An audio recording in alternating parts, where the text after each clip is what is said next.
అభిమానుల ఆగ్రహానికి పగిలిన థియేటర్ అద్దాలు. హైదరాబాద్ లో మాజీ సీఎం రోషయ్య 3వ వర్ధంతి సభ. 6 అబద్ధాలు 66 మోసాలు అంటూ వాల్ పోస్టర్ని విడుదల చేసిన బీజేపీ నేతలు. ప్రభుత్వ తప్పులను నిలదీస్తే అరెస్టు చేస్తారని మండిపడ్డ బీఆర్ఎస్ నేతలు. మందకృష్ణ మాదికపై ఫైర్ అయిన మాలమహానాడు నేత సతీష్.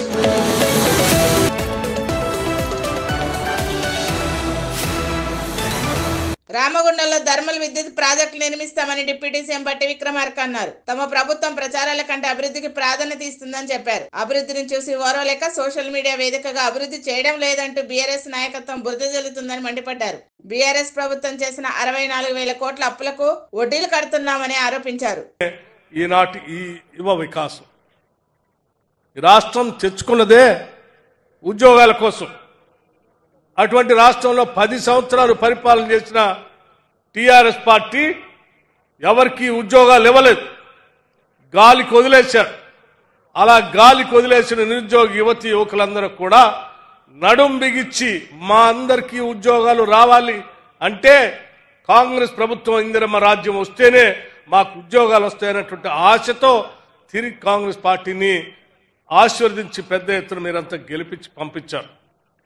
ఆనాడు పంపించిన నాటి నుంచి ఈనాటి వరకు మేము లెక్కలేస్తే 56,000 మంది నిరుద్యోగ యువతి యువకులకి ఈ కేవలం 10-11 నెలల్లో ఇన్ని వేల ఉద్యోగాలు నియామక పత్రాలతో సహా ఇచ్చినటువంటి చరిత్ర నిజంగా చాలా సంతోషించదగినటువంటి చరిత్ర. 56,000 ఉద్యోగాలంటే ఆషామాషి కాదు. ఈ 56,000 ఉద్యోగాలతో పాటు ఇంకా పబ్లిక్ సర్వీస్ కమిషన్లో కొన్ని పరీక్షలు క్యాలెండర్ ద్వారా నడుస్తూనే ఉన్నాయి. అవన్నీ కూడా ప్రతి సంవత్సరం క్యాలెండర్ ప్రకారం నడుచుకుంటూ వస్తూనే ఉంటాయి. వాటితో పాటు యువత అందరికి కూడా ఒక టెక్నికల్గా సౌండ్గా ఉండాలనేటువంటి ఆలోచనతో స్కిల్ యూనివర్సిటీ పెట్టారు. అడ్వాన్స్ టెక్నాలజీ సెంటర్స్ పెట్టి 65 అడ్వాన్స్ టెక్నాలజీ సెంటర్స్ పెట్టి రాష్ట్ర వ్యాప్తంగా యువతకు తర్ఫీదు ఇస్తా ఉన్నాం. వీరందరికీ ఉద్యోగ అవకాశాలు రావాలనేటువంటి ఆలోచనతోనే. హైదరాబాద్ కలెక్టరేట్ లో డబుల్ బెడ్రూమ్ల పట్టాలను మంత్రులు పొన్నం ప్రభాకర్, పొంగులేటి శ్రీనివాసరెడ్డి పంపిణీ చేశారు. ఈ సందర్భంగా మంత్రి పొన్నం ప్రభాకర్ మాట్లాడుతూ లబ్ధిదారులకు తప్ప ఇతరులకు ఎవరికి అవకాశం లేకుండా పారదర్శకంగా ఇందిరమ్మ ఇళ్ల లబ్ధిదారుల ఎంపిక జరుగుతుందన్నారు. హైదరాబాద్ లో ఉన్న స్లమ్ ఏరియాలో ఇందిరమ్మ ఇళ్ల సంఖ్యను పెంచేలా ప్రభుత్వం తరపున ప్రత్యేక ప్రాధాన్యత తీసుకుంటున్నామని చెప్పారు. జయలక్ష్మి గారు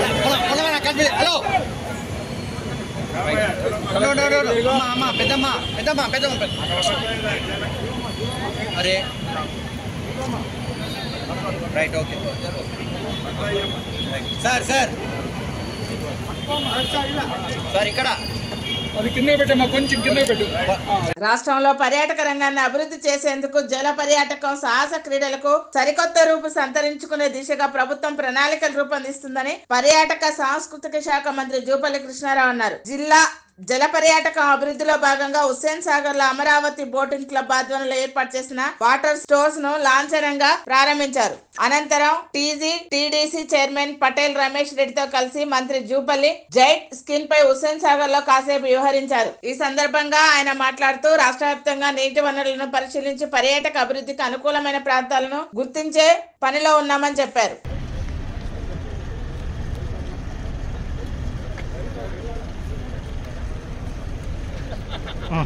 సార్ ఇక్కడ చూడండి సార్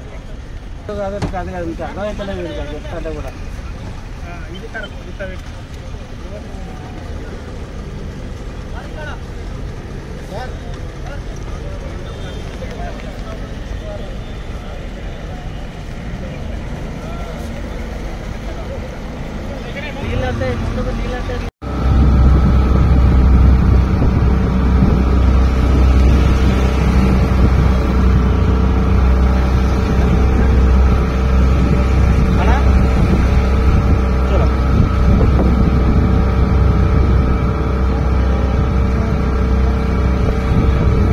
ప్రశాంత్ తో కూడిన జీవితాన్ని గడిపి రాజకీయ నాయకులకు ఆదర్శంగా నిలిచిన మాజీ సీఎం కొంజేటి రోషయ్య అని డిప్యూటీ సీఎం బట్టి విక్రమార్క అన్నారు. హైదరాబాద్ లో మాజీ సీఎం రోషయ్య 3వ వర్ధంతి సభ జరిగింది. ఈ సందర్భంగా బట్టి మాట్లాడుతూ విలువలు ప్రశాంత జీవితానికి చిరునామా రోషయ్య అని కొనియాడారు. రాజకీయ ఒడిదుడుకులు ఉద్యమాలను ఎదుర్కొని ప్రత్యేక స్థానం ఏర్పాటు చేసుకున్నారన్నారు. భద్రాద్రి కొత్తగూడెం జిల్లా బుర్గంపాడు మండలం తాళ్లగొమ్మూరులో కొందరు ఇప్పటికే గుట్టని తవ్వి మట్టి తవ్వకాలు సాగిస్తున్నారు. మరికొందరు కబ్జాదారులు ఇంకొక అడుగు ముందుకేసి గుట్టలో మట్టితో తోలకల వల్ల ఏర్పడ్డ గుంటలను పక్కన పొలాల్లోని బోరు బావి నుండి నీటిని పంపి చేపల చెరువులు సాగు చేస్తున్నారు. వాటిలో కుళ్ళిన కోడి వ్యర్థాలను వేసి చేపల పెంపకం సాగిస్తూ ప్రజల ఆరోగ్యంతో చెలగాటమాడుతున్నారని స్థానికులు ఆవేదన వ్యక్తం చేస్తున్నారు. ఇప్పటికైనా సంబంధిత రెవెన్యూ ఆరోగ్య శాఖ అధికారులు స్పందించి చర్యలు చేపట్టాలని స్థానికులు కోరుతున్నారు. పోలీసు వాళ్ళకి ఊరికే వెహికల్స్ పెట్టడం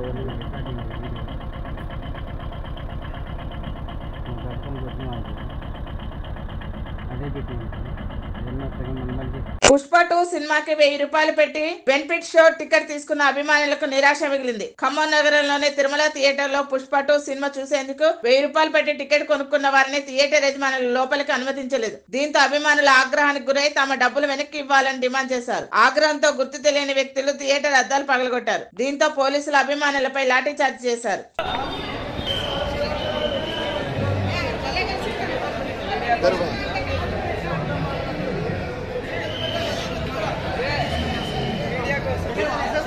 అల్లు అర్జున్ అగెనెస్ట్ పవన్ కళ్యాణ్ వరుణ్ డీజే ఖమ్మం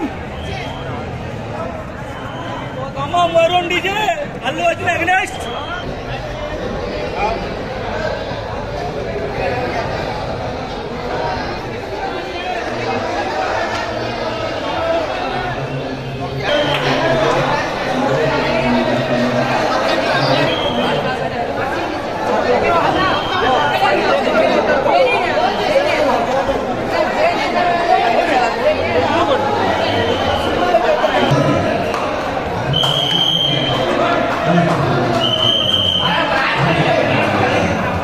కోరుకుంటున్నా కానీ సూపర్ గా చేశారు. సాంగ్స్ అవన్నీ ఎక్కడ తగ్గేదేలే అన్నట్టు విశ్వరూపం చూపించారు ఎక్కడికక్కడికి.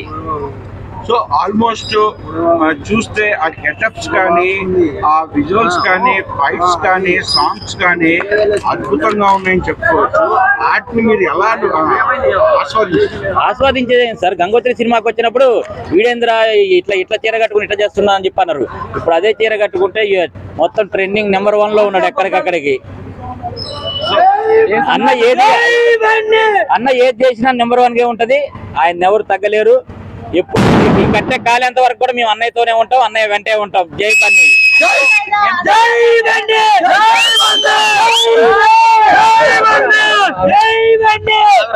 ఎంత వ్యత్యాసం చూశారు పుష్ప 1 కి పుష్ప 2 కి ఉన్న వ్యత్యాసం మ్యూజిక్ లో కానీ డైరెక్షన్ లో కానీ దాని గురించి చెప్పండి.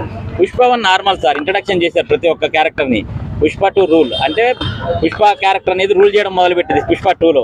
అది చూసిన ప్రతి ఒక్క మా అన్న మాట ఇచ్చిన ఆడియో ఫంక్షన్ లో చూసిన ప్రతి ఒక్కరు కాలర్ ఎగరేసుకొని బయటకు వస్తుందని. ప్రతి ఒక్క అభిమాని, ప్రతి ఒక్క సినిమా థియేటర్కి వచ్చిన ప్రతి ఒక్క వ్యక్తి సినిమా చూసి ఆస్వాదించకుండా పెట్టిన రూపాయి నష్టపోకుండా ఆనందపడి ఎంజాయ్ చేసి వస్తారు.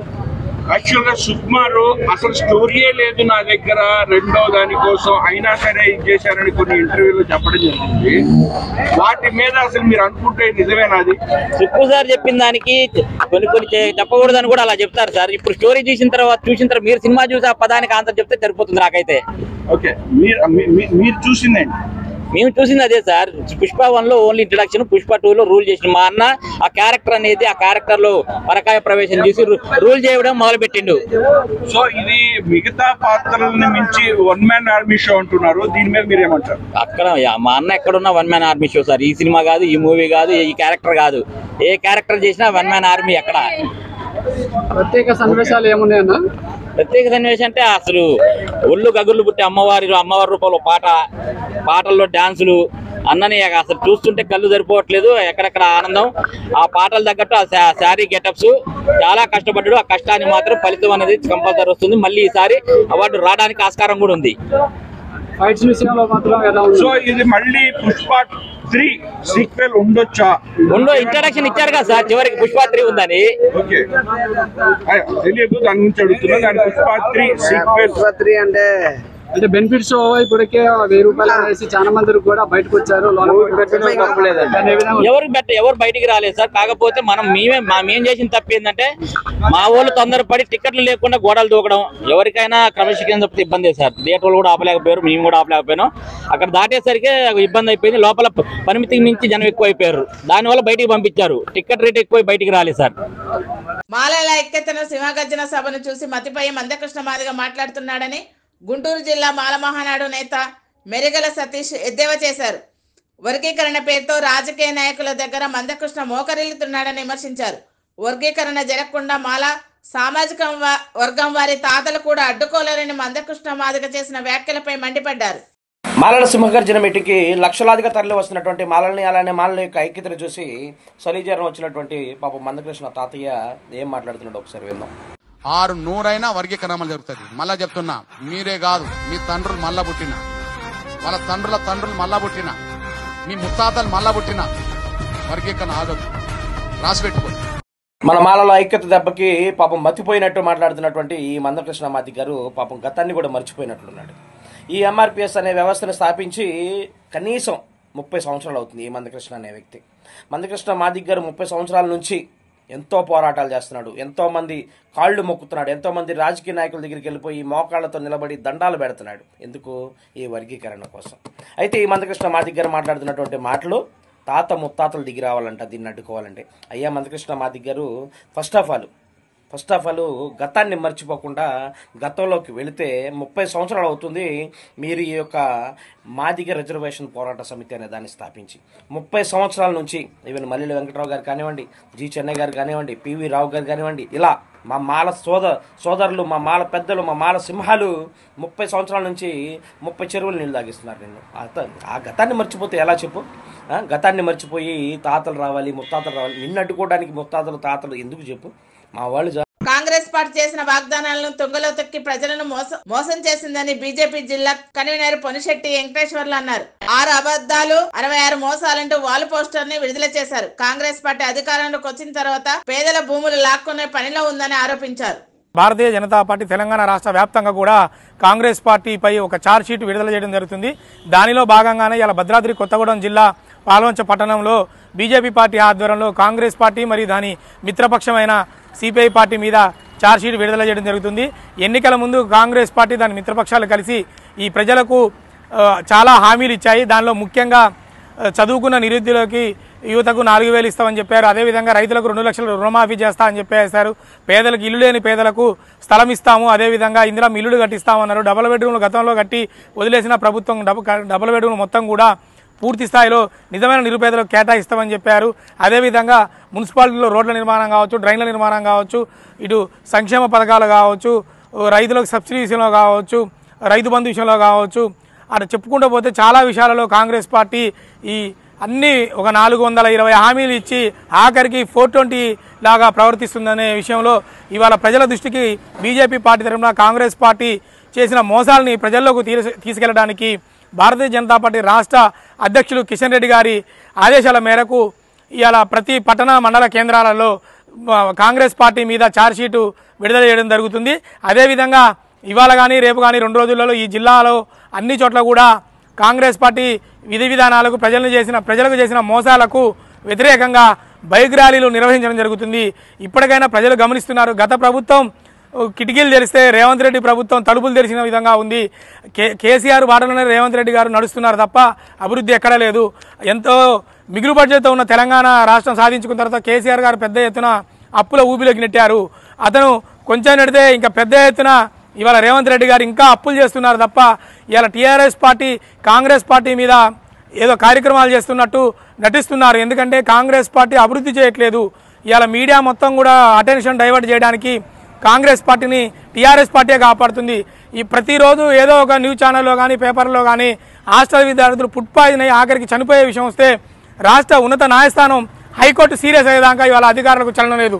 అదేవిధంగా మన భద్రాద్రి కొత్తగూడెం జిల్లాలో ముఖ్యంగా మన కొత్తగూడెం కాన్స్టిట్యున్సీలో ఇవాళ హైదరాబాద్ తర్వాత పారిశ్రామిక ప్రాంతంగా ఎంతో అభివృద్ధి చెందుతుంది. ఇలాంటి ప్రాంతంలో అటు చూస్తే మన మిషన్ భగీరథ కింద నీళ్లు ఏ ఒక్క కుటుంబానికి కూడా అందట్లేదు. అదేవిధంగా మున్సిపాలిటీలో కొత్తగూడెం పాలవంచ మున్సిపాలిటీ రెండిట్లో కూడా పారిశుద్ధ లోపం పూర్తిగా ఉంది. ప్రధాన ప్రతిపక్షంగా ప్రభుత్వం చేస్తున్న తప్పులపై నిలదీస్తే కేసులు అరెస్టులు చేస్తారా అని బీఆర్ఎస్ నేతలు మండిపడ్డారు. తెలంగాణ రాష్ట్రంలో ప్రశ్నించే గొంతు లేకుండా చేయాలన్నదే సీఎం రేవంత్ రెడ్డి సర్కార్ కుట్ర అని ఆరోపించారు. అక్రమంగా అరెస్ట్ చేసిన మాజీ మంత్రులు హరీష్ రావు, జగదీశ్వర్ రెడ్డి, ఎమ్మెల్యేలు, ఎమ్మెల్సీలను వెంటనే విడుదల చేయాలని డిమాండ్ చేశారు. అరెస్ట్ చేసిన వారిని విడుదల చేయాలని గన్ పార్క్ వద్ద ఉన్న అమరవీర స్తూపం వద్ద నిరసన వ్యక్తం చేశారు.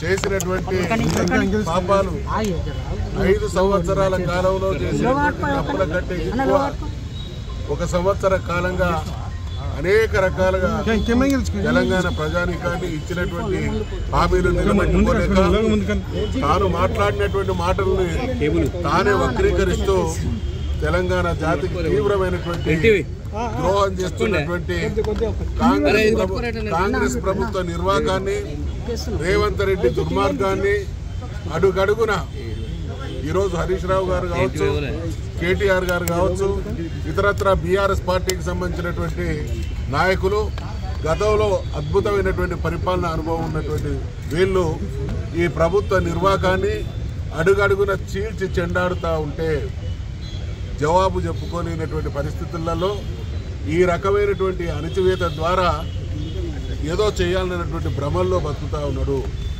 శిశుపాలనకి 100 తప్పుల తర్వాత ఏ శిక్ష పడ్డదో ఇవాళ తెలంగాణ ప్రజలు రేవంత్ రెడ్డి సర్కార్కు అటువంటి శిక్ష వేసేటువంటి రోజులు దగ్గర పడ్డాయనేటువంటి విషయాన్ని గుర్తు చేస్తూ ఉన్నాం. ఇవాళ తెలంగాణ రాష్ట్రంలో ఒక ఎమర్జెన్సీ నిర్బంధం, అక్రమ అరెస్టులు ఇవాళ రేవంత్ రెడ్డి ముఖ్యమంత్రి చేయిస్తా ఉన్నాడు. రేవంత్ రెడ్డి ముఖ్యమంత్రి సంవత్సరం అయింది. నువ్వు 100 రోజుల్లో హామీలు అమలు చేస్తా ఉన్నావు, 6 గ్యారెంటీలు అమలు చేస్తా ఉన్నావు. 100 రోజులు పోయి సంవత్సరం అయింది, ఇంకా చేస్తలేవు. నువ్వు హామీలు అమలు చేస్తలేవు అని ప్రజల పక్షాన పోరాడుతున్నటువంటి బీఆర్ఎస్ పార్టీ ఎమ్మెల్యేలను, నాయకుల్ని ఇవాళ రేవంత్ రెడ్డి అక్రమంగా అరెస్ట్ చేస్తూ ఉన్నాడు. ప్రజల పక్షాన ప్రశ్నిస్తున్నటువంటి గొంతుకల్ని మరి వాళ్ళ పోలీసుల ద్వారా, అక్రమ అరెస్టుల ద్వారా ఆ గొంతుల్ని ముయ్యాలని ప్రయత్నం చేస్తూ ఉన్నాడు. మరి వాళ్ళది చాలా దుర్మార్గమైన పని. ఇవాళ 25-30 సంవత్సరాలుగా ప్రజా జీవితంలో ఒక ఎమ్మెల్యేగా ఈ రాష్ట్రంలో పలు దఫాలు మంత్రిగా పనిచేసిన, సేవలు అందించినటువంటి హరీష్ రావు గారిని, అట్లనే మరి మా ఎమ్మెల్యే కౌశిక్ రెడ్డి గారిని ఇవాళ అక్రమంగా అరెస్ట్ చేసి పోలీస్ స్టేషన్లలో తరలించడం మరి దుర్మార్గమైన చర్య, ఏమైన చర్య. మరి వాళ్ళ మీ చేతగానితనం బయటపడుతుందని బాధతోటి, మీ చేతగానితనం, మీ హామీలు అమలు చేయనటువంటి మీ చేతగానితనం ఎక్కడ ప్రజలకు తెలుస్తుందో వీళ్ళు ప్రశ్నిస్తే అన్న భయంతో ఇవాళ వీళ్ళను అరెస్ట్ చేస్తూ ఉన్నావు. ఎక్కడికక్కడ బీఆర్ఎస్ పార్టీ నాయకుల మీద కేసులు పెట్టిస్తూ ఉన్నావు. అడిగినటువంటి జర్నలిస్టుల మీద కేసులు పెట్టిస్తూ ఉన్నావు. మరి ఇది ఒక ఎమర్జెన్సీ కంటే ఎక్కువ నిర్బంధ పాలన ఇవాళ కొనసాగుతూ ఉన్నది. ఇది మంచిది కాదు ముఖ్యమంత్రి రేవంత్ రెడ్డి. ఇది ఎప్పుడు కూడా తెలంగాణ సమాజం హర్షించదు. భద్రాద్రి కొత్తగూడెం జిల్లా భద్రాచలంలో భూ ప్రకంపనలు కనిపించింది. ఉదయం 7:20 ఈ సంఘటన చోటు చేసుకుంది. భద్రాచలం చెర్ల మండలంలో 3 నుంచి 4 సెకండ్ల పాటు భూమి కంపించింది. దీంతో భయభ్రాంతులకు గురైన ప్రజలు ఇంట్లోంచి పరుగులు తీశారు. పలు ఇండ్లకు బీటలు వాలగా మరికొన్ని ఇండ్లు ఊగడంతో ఏజెన్సీ వాసులు భయాందోళనకు గురవుతున్నారు.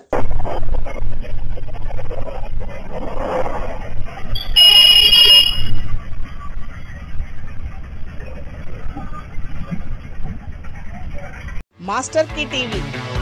Please like, share and subscribe Master Key TV.